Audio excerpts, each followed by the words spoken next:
এই চাষিরা 25 সালে তো 100% ক্ষতিগ্রস্ত।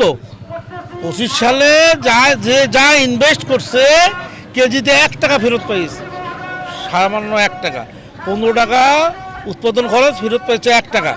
এই 26 সালে আসি, এখন দেখেন আলুর উৎপাদন খরচ হলো আমাদের 15 থেকে 16 টাকা, কোলেস্টোর ভাড়া এবং বস্তা সহ 10 টাকা, 25 টাকা আমাদের আলুর পড়তা। সেই আলুর বাজার বর্তমান 13-14 টাকা।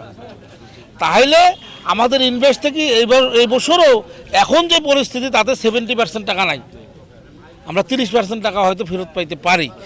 এর মধ্যে আবার মরার উপরে খাড়ার ঘা।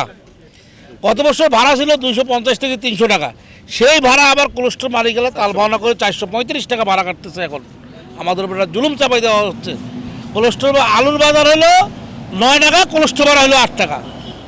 কোন পৃথিবীতে আমরা বাস করি? আর বাংলাদেশ তো, রংপুর কিন্তু বাংলাদেশেরও তো একটা শাখা।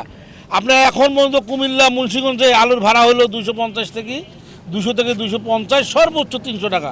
আর আমাদের রংপুরে একমাত্র ভাড়াটাই বেশি। বরাবর রংপুরের লোক নির্যাতিত। তাই সরকারের কাছে এবং কৃষি মন্ত্রণালয়ের কাছে আমার জোরালো দাবি যে এটা সূক্ষ্ম তদন্ত করে 1 কেজি আলুতে কোলেস্টোর মালিকদের খরচ কত, তাদেরকে লাভ দিয়ে আমাদেরকে একটা নির্ধারিত ভাড়া করে দিলে সরকার নির্ধারিত ভাড়ায় আমরা ভাড়া দেব। সরকার যদি মনে করে যে এই নির্ধারিত ভাড়া 3 টাকা হওয়া দরকার 3 টাকা হবে, যদি মনে করে 10 টাকা হওয়া দরকার আমরা 10 টাকায় দেবো।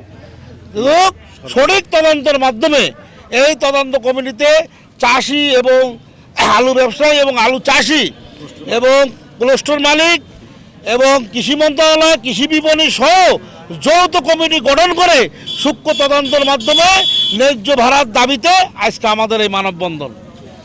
যদি আমাদের দাবি মানা না হয়, পরবর্তীতে আমরা নেতৃবৃন্দ বসি, আমরা কঠোর আন্দোলনের দিকে ডাক দেবো। আমরা জেলা আলু চাষী ও ব্যবসায়ী সমিতির যুগ্ম সাধারণ সম্পাদক। আমরা আজকে এখানে কোলেস্টোরের ভাড়া অতিরিক্ত আদায়ের প্রতিবাদে আজকে আমাদের এই মানববন্ধন। আমরা সরকারের কাছে জোরালো দাবি জানাচ্ছি যে প্রতি বছর এই যে ভাড়া নিয়ে আমাদের সঙ্গে স্টোর মালিকদের একটা দ্বন্দ্ব। স্টোর মালিকরা এখন এই রংপুরে যারা স্টোরের মালিক তারা সবাই এক হয়েছে। এক হওয়ার পরে তারা তাদের ইচ্ছা মতো খেয়াল খুশি মতো ভাড়া বাড়াই দিতেছে। এখন আমরা কৃষক, তারা ব্যবসায়ী, এই যে সিন্ডিকেট তারা করতেছে। একটা 60 কেজি 50 কেজির ভাড়া কোনোদিন 420 টাকা আছে কোথাও? সারা বিশ্বে কোথাও আছে? পার্শ্ববর্তী দেশ ইন্ডিয়া আছে 100 টাকা ভাড়া।